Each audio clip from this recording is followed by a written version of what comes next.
संबंधवाचक सर्वनाम। इससे पूर्व क्लास में हम पढ़ चुके हैं पुरुषवाचक सर्वनाम, निश्चयवाचक सर्वनाम, अनिश्चयवाचक सर्वनाम और आज चौथा देखेंगे संबंधवाचक सर्वनाम। ठीक है, देखते हैं। इसका डेफिनेशन है कि जिस सर्वनाम शब्द से दो व्यक्तियों या वस्तुओं का संबंध सूचित हो, दो व्यक्तियों या दो वस्तुओं का संबंध सूचित हो उसे संबंधवाचक सर्वनाम कहते हैं। क्या मतलब है? जिस शब्द से दो व्यक्ति का संबंध सूचित हो या दो वस्तु का संबंध सूचित हो या दो वस्तुओं को, वो शब्द जो दो व्यक्तियों को जोड़ता हो, दो वस्तुओं को जोड़ने का काम करता हो, उसे कहते हैं संबंधवाचक सर्वनाम। ठीक है, जैसे में है कि जो बोओगे सो काटोगे। क्या है? जो बोओगे, जो बोओगे सो काटोगे। अब यहाँ पर जो शब्द है ये क्या है? संबंधवाचक सर्वनाम है। सो संबंधवाचक सर्वनाम का काम कर रहा है। अब यहाँ जो लड़का कल पीटा गया वह पढ़ने में कमजोर है। अब देखिए, जो लड़का कल पीटा गया वह पढ़ने में कमजोर है। यहाँ पर वह जो शब्द है ये किसका काम कर रहा है? दो वाक्य को जोड़ने का काम कर रहा है, कह सकते हैं। या फिर हम ऐसे कर सकते हैं कि दो व्यक्तियों को जोड़ने का काम कर रहा है, उसे कहते हैं संबंधवाचक सर्वनाम। जो लड़का कल पीटा गया वह पढ़ने में कमजोर है। ठीक है, जैसा करोगे वैसा पाओगे।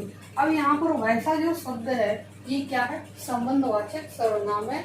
ये क्या कर रहा है? इसको जोड़ने का काम कर रहा है, दोनों को जोड़ने का काम कर रहा है, इसलिए ये क्या है आपका संबंधवाचक। अब देखते हैं हम लोग प्रश्नवाचक सर्वनाम। प्रश्नवाचक सर्वनाम का डिफिनेशन है, परिभाषा है कि प्रश्न करने के लिए प्रयुक्त होने वाले सर्वनाम को प्रश्नवाचक सर्वनाम कहते हैं। क्या कह रहा है कि प्रश्न करने के लिए प्रयुक्त होने वाले सर्वनाम को प्रश्नवाचक सर्वनाम कहते हैं। यानी ऐसा सर्वनाम जिस सर्वनाम शब्द का प्रयोग हम किसके लिए करते हैं? प्रश्न करने के लिए करते हैं, उसे कहते हैं प्रश्नवाचक सर्वनाम। ठीक है, जैसे में फॉर एग्जाम्पल लेते हैं, कौन आया है। हमने बताया कि जिसका प्रयोग किसके लिए करते हैं? प्रश्न करने के लिए करते हैं, उसे प्रश्नवाचक सर्वनाम बोलते हैं। यहाँ पर है कौन आया है, प्रश्न है कौन आया है। यहाँ पर जो कौन शब्द है ये प्रश्नवाचक सर्वनाम। क्या है ये? प्रश्नवाचक सर्वनाम है। यहीं पर अगर हम कहते हैं कि कौन लड़का आया है,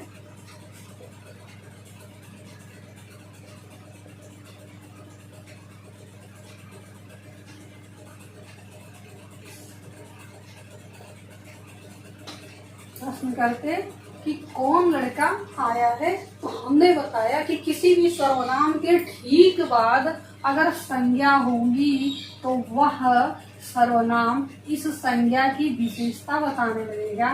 सो ये सर्वनाम क्या हो जाएगा? ये सर्वनाम नहीं रहेगा, ये क्या हो जाएगा? ये विशेषण हो जाएगा और ये संज्ञा हो जाएगा। ये क्या हो जाएगा आपका? विशेषण। ये विशेषण हो जाएगा और ये क्या हो जाएगा आपका? संज्ञा। ठीक है, अब दूसरा एग्जाम्पल देखते हैं कि कौन पढ़ रहा है।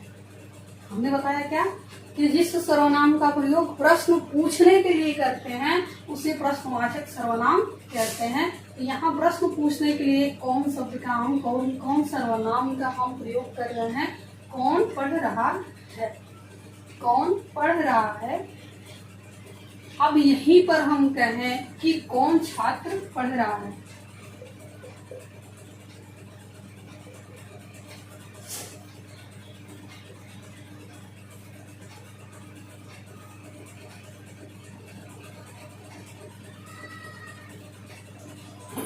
कौन छात्र पढ़ रहा है। अब देखिए यहाँ जो है कौन शब्द, इसके ठीक बाद कोई संज्ञा नहीं है, इसलिए ये कौन शब्द क्या है? प्रश्नवाचक सर्वनाम है।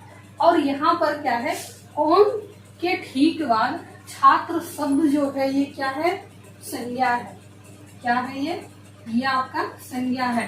अब ये यहाँ संज्ञा आ गया, किसके बाद, ठीक कौन के ठीक बाद संज्ञा आ गया, तो ये इस संज्ञा की विशेषता बताने लगा। तो अब यहाँ पर कौन जो शब्द है ये आपका सर्वनाम नहीं रहा, बल्कि ये क्या कर रहा है, विशेषण का काम करने लगा। तो ये हो गया कौन शब्द आपका, विशेषण, और ये हो गया आपका संज्ञा। और यहाँ पर क्या है, कौन पढ़ रहा है, ये कौन जो शब्द है प्रश्न पूछने का काम कर रहा है, इसलिए ये प्रश्नवाचक सर्वनाम है। ठीक। तीसरा है क्या गिर गया, या ऐसे भी पूछ सकते हैं कि क्या गिरा है। घर में कुछ गिर जाता है तो ऐसे प्रश्न करते हैं कि क्या गिरा है। ठीक है, क्या गिरा है। अब यहाँ पर जो क्या शब्द है ये क्या है, सर्वनाम है, क्योंकि इसका प्रयोग हम किसी प्रश्न को पूछने के लिए कर रहे हैं, क्या गिरा है। अब यहीं पर कहते हैं कि क्या पेन गिर गया,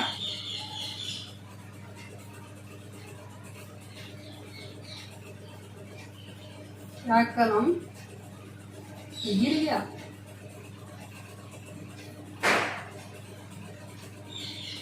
क्या गिरा है, प्रश्न पूछने के लिए काम कर रहा था, तो यहाँ पर ये क्या हो गया आपका सर्वनाम है। क्या कलम गिर गया। अब क्या शब्द के ठीक बाद यहाँ पर क्या आ गया है, संज्ञा आ गया है, इसलिए ये संज्ञा की विशेषता बताने लगा। ये संज्ञा की विशेषता बताने लगा। तो ये क्या शब्द जो है यहाँ पर विशेषण का काम करने लगा। यहाँ पर क्या जो शब्द है विशेषण हो गया, और यही यहाँ पर क्या शब्द क्या था, सर्वनाम शब्द था। अब नेक्स्ट क्लास में हम देखेंगे निजवाचक सर्वनाम।